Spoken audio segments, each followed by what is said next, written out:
dengan saya Dedi Haryanto SSI. Dalam video saya kali ini saya akan membahas salah satu topik mata pelajaran kimia jenjang SMA kelas 11 dengan judul tentang penentuan perubahan entalpi dengan menggunakan hukum Hess. Simak terus video saya sampai selesai. Pada tahun 1848, Germain Hess mengemukakan sebuah hukum yang dikenal dengan hukum Hess, berbunyi setiap reaksi memiliki perubahan entalpi yang tetap dan tidak bergantung pada jalannya reaksi atau jumlah tahap reaksi.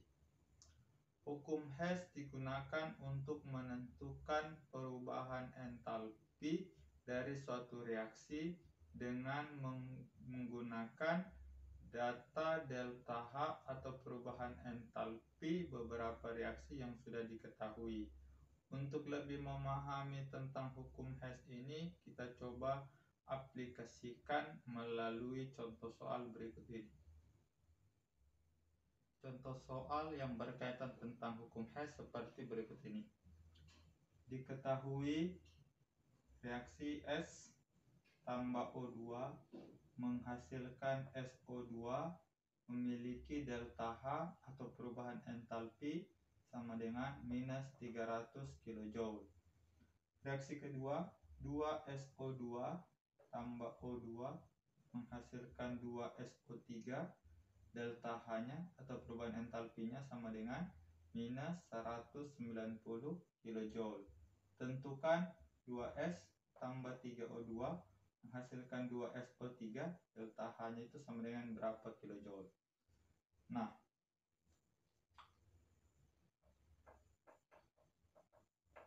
penyelesaian dari soal yang seperti ini itu adalah kita perhatikan reaksi yang ditanya di sini.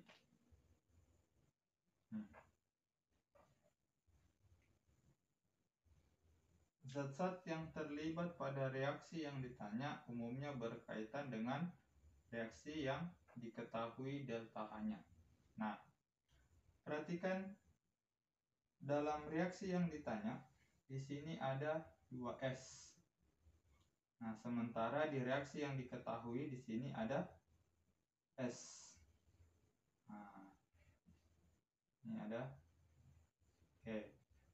Artinya, supaya reaksi yang diketahui delta H-nya ini bisa kita gunakan untuk mendapatkan delta H dari reaksi yang ditanya, maka reaksi satu ini harus kita kali dengan 2. Harus kita kali dengan 2. Nah, karena di sini koefisiennya cuma 1. Sementara reaksi yang ditanya ini 2S-nya ini berkoefisien 2, maka di sini kita kali 2. Sehingga reaksi ini, reaksi pertama ini kalau dikali 2, maka menjadi 2S tambah 2O2 menghasilkan 2SO2. Delta H-nya, jadi semuanya dikali 2. Sini kali 2. Ini dikali 2, ini jadi kali 2. Jadi ini hasil kali 2-nya. Delta H-nya juga kita kali 2, sehingga menjadi minus 600 kJ. Minus 600 kJ. Nah, sementara dalam reaksi yang kedua, kalau kita perhatikan dalam reaksi yang ditanya ini di sini ada 2SO3. Ini ada 2SO3. Dalam reaksi kedua juga di sini terdapat ada 2SO3. Nah, di sini koefisiennya sudah sama. Di sini 2SO3, di sini juga 2SO3. Maka reaksi kedua ini tidak perlu kita kali. Ya. Nah, jadi karena sudah sama nilainya, semua koefisiennya, maka reaksi kedua ini kita tuliskan kembali saja. Menjadi 2SO2 tambah O2 menghasilkan 2SO3. Delta H-nya tetap minus 190 kilojoule. Nah, sekarang dua reaksi ini kita jumlahkan. Nah, prinsip dalam penjumlahan reaksi adalah kita cari zat yang sama. Nah, di sini contohnya zat yang sama. Di sini ada 2O2, di sini ada O2. Nah, ini zat yang sama-sama O2. Cuma bedanya di reaksi pertama dia koefisiennya 2, reaksi kedua koefisiennya 1. Ini zat yang sama. Nah, kedudukan dua zat ini dia sama ruas sebelah kiri sebelum tanda panah sebagai bereaksi.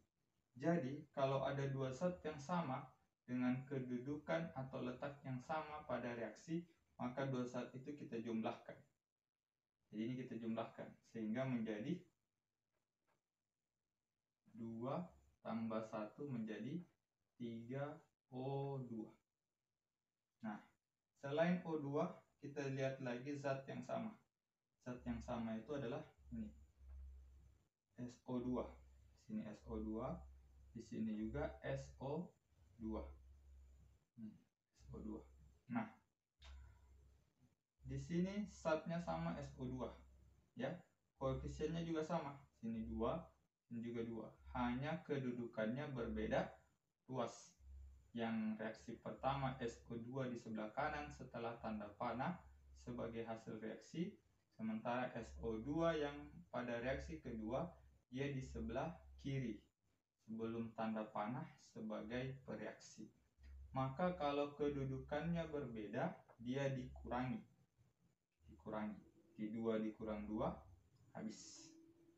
Jadi saya ulangi, kalau zat yang sama berada pada kedudukan atau letak yang sama, sama-sama di sebelah kiri atau sama-sama di sebelah kanan, maka dia dijumlahkan.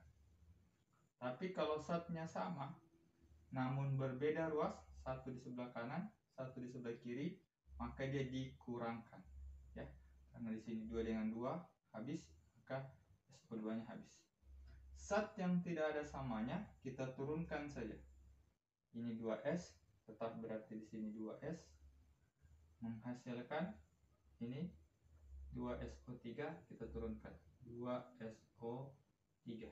Maka reaksi yang kita dapatkan dari penjumlahan dua reaksi yang ada itu akan merujuk pada reaksi soal yang dimaksudkan. Nah, itu. Nah, delta H-nya berapa?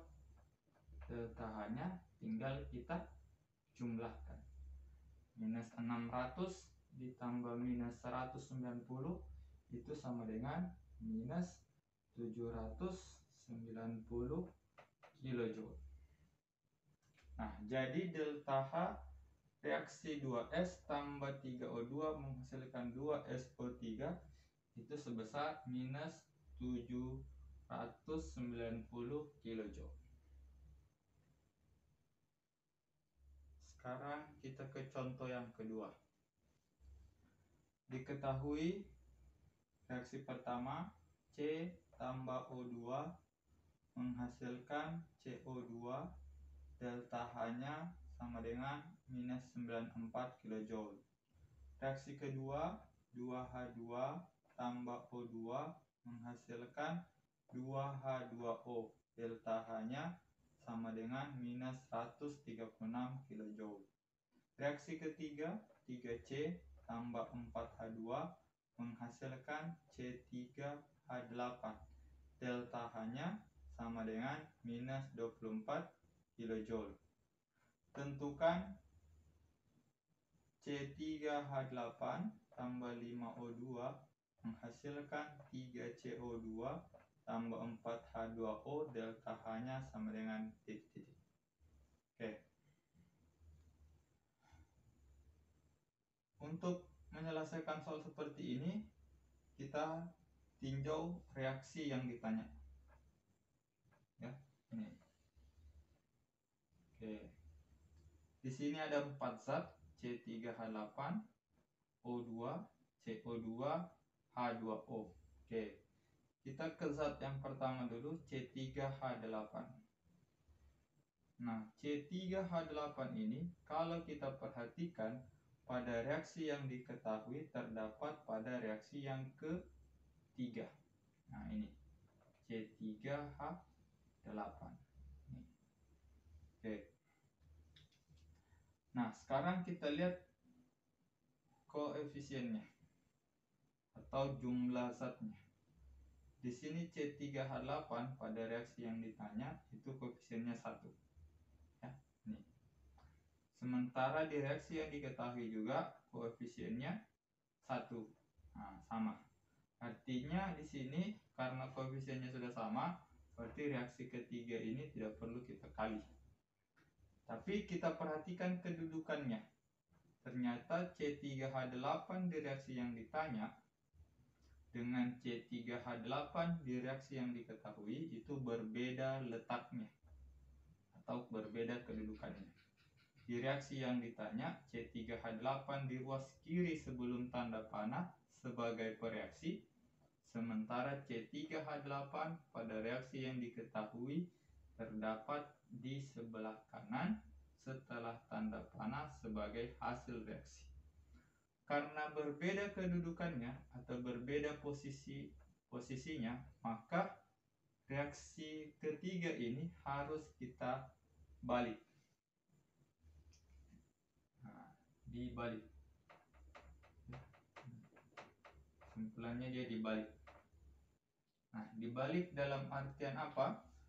Zat yang di sebelah kanan ditulis sebelah kiri sebelum tanda panah, sementara zat yang di sebelah kiri ditulis di sebelah kanan setelah tanda panah.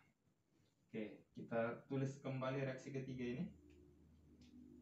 Reaksi ketiga itu adalah ditukar yang sebelah kanan ke sebelah kiri.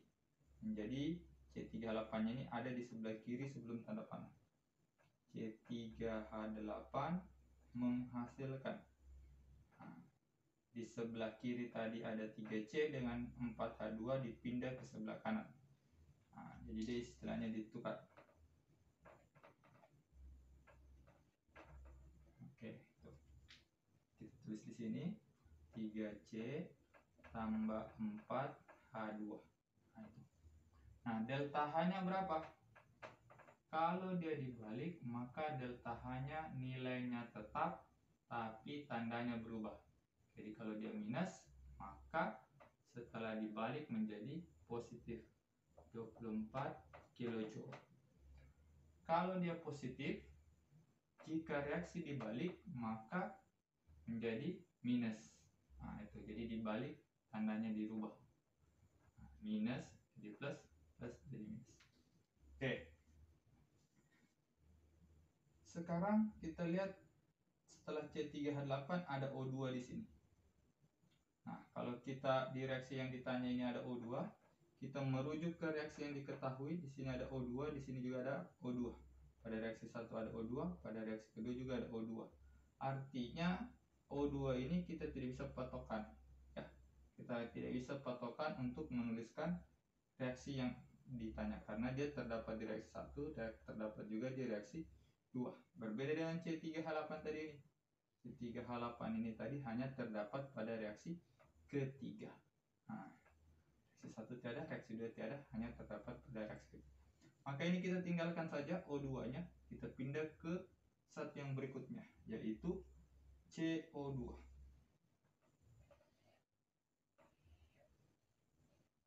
CO2. Kalau kita merujuk ke reaksi yang diketahui, CO2 itu terdapat pada reaksi pertama.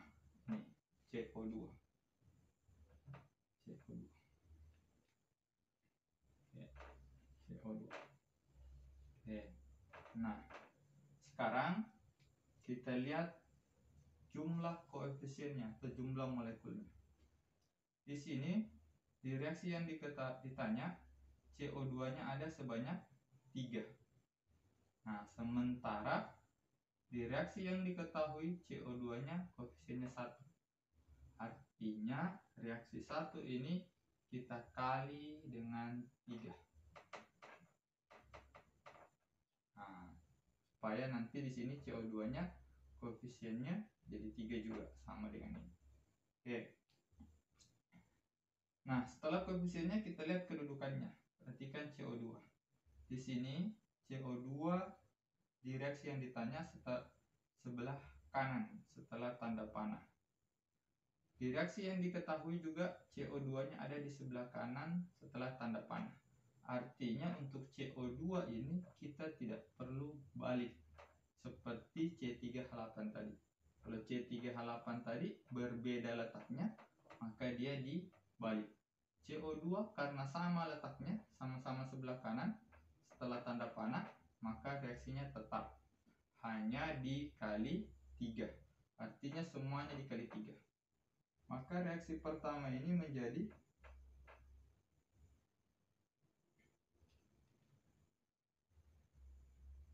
(3C) tambah 3O2 menghasilkan 3CO2.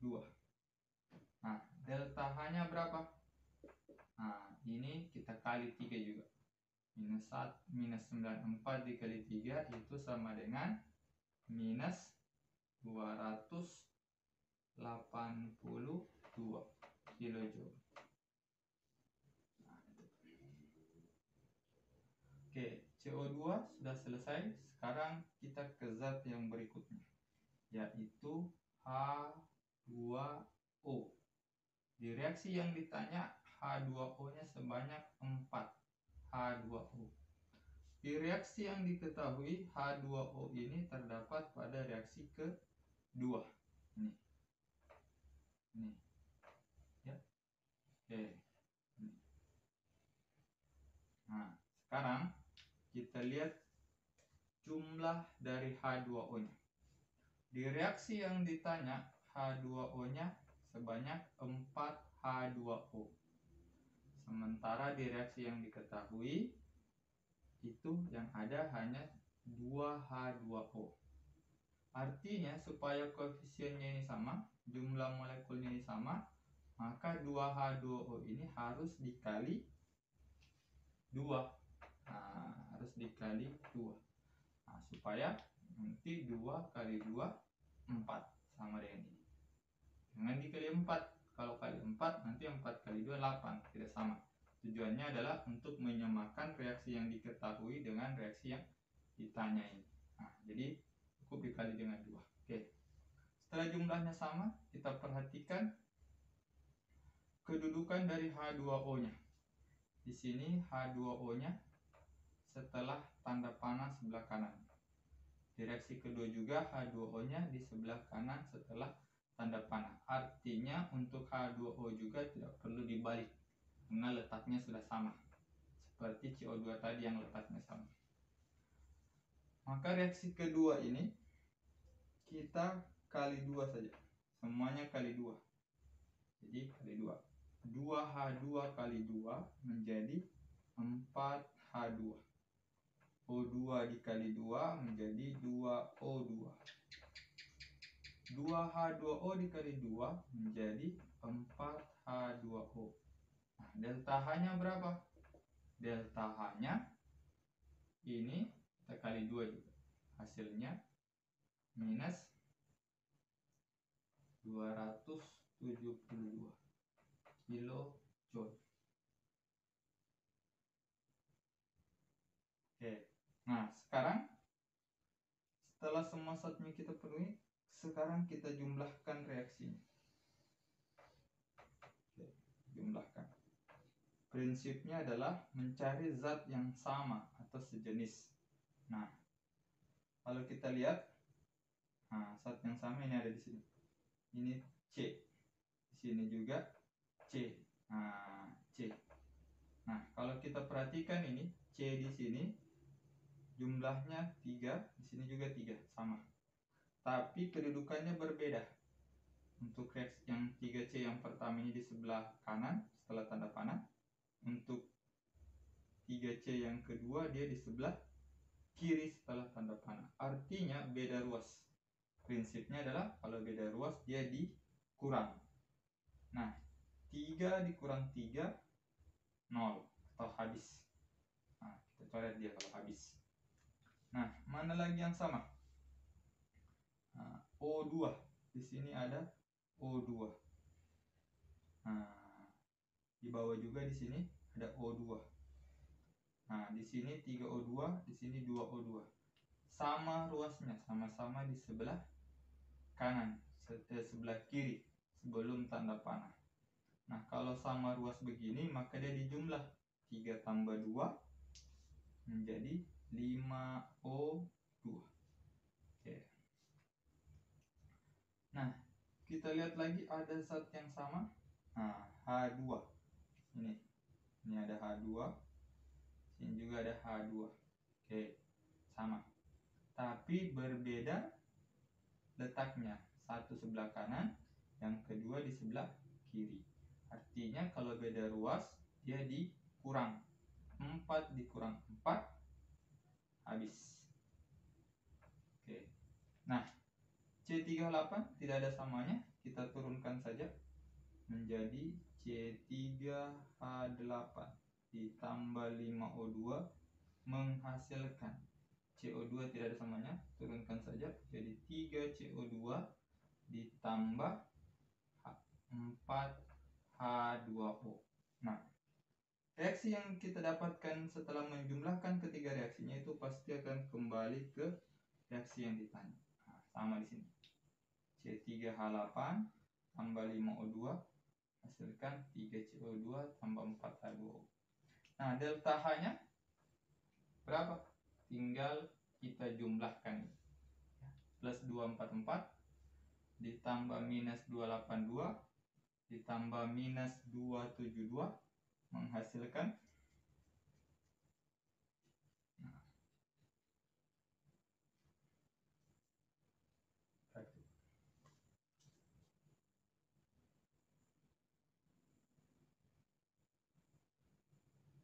minusnya dulu kita jumlah. Nah, minus 282 tambah minus 272 4 5 bukan 1 5 minus 554 kilojoule. Nah, baru dengan plus 24 kita kurang, hasilnya minus 4 minus 5 530 kilojoule. Artinya delta H untuk reaksi ini C3H8 tambah 5O2 menghasilkan 3CO2 tambah 4H2O, delta H-nya adalah sebesar 530 kilojoule. Demikianlah penjelasan saya untuk penentuan perubahan entalpi dengan menggunakan hukum Hess. Sampai jumpa di video saya berikutnya. Assalamualaikum warahmatullahi wabarakatuh.